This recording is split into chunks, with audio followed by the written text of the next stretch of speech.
যৌন মিলনের পরে বীর্যপাত হলে আপনি খেয়াল করলেন আপনার বীর্যের ঘনত্বটা আগে থেকে কমে গিয়েছে বা বীর্যটা আগে থেকে পাতলা হয়ে গিয়েছে।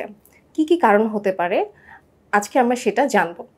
আসসালামু আলাইকুম। আমি ডক্টর নাবিলা নিকিতা। আজকে আমি আপনাদের সাথে শেয়ার করব বীর্য পাতলা হয়ে যাওয়ার ৫ টি কারণ। প্রথমত, এটি স্বাভাবিকভাবেই হতে পারে। আপনি যদি দিনের মধ্যে একাধিকবার যৌন মিলন করেন, ১ম বার থেকে ২য় এবং ৩য় বারে অবশ্যই বীর্যের পরিমাণটা পাতলা হয়ে যেতে পারে, এতে দুশ্চিন্তার কিছু নেই। দ্বিতীয়ত, আপনার যদি অতিরিক্ত হস্তমৈথুন বা মাস্টারবেশন এর অভ্যাস থাকে, সেক্ষেত্রে যৌন মিলনের সময় আপনার বীর্যটা হালকা হয়ে যেতে পারে বা পাতলা হয়ে যেতে পারে। তৃতীয়ত, আপনার যদি টেস্টোস্টেরন বা আদার রিপ্রোডাক্টিভ হরমোনসগুলার ডেফিসিয়েন্সি থাকে বা ইমব্যালেন্স থাকে, তাহলে সেক্ষেত্রে আপনার বীর্যের ঘনত্বটা কিন্তু কমে যেতে পারে।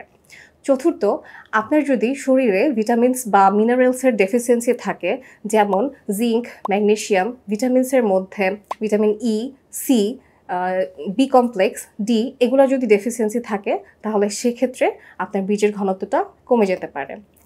পঞ্চম, আপনার যদি জেনেটিক বা টেস্টিকুলার কোনো সমস্যা থাকে, তাহলে সেক্ষেত্রেও কিন্তু বীর্যের পরিমাণটা কমে যেতে পারে।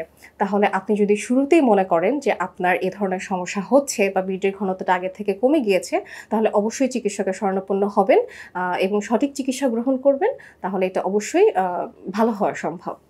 ধন্যবাদ সবাই, ভালো থাকবেন। আসসালামু আলাইকুম।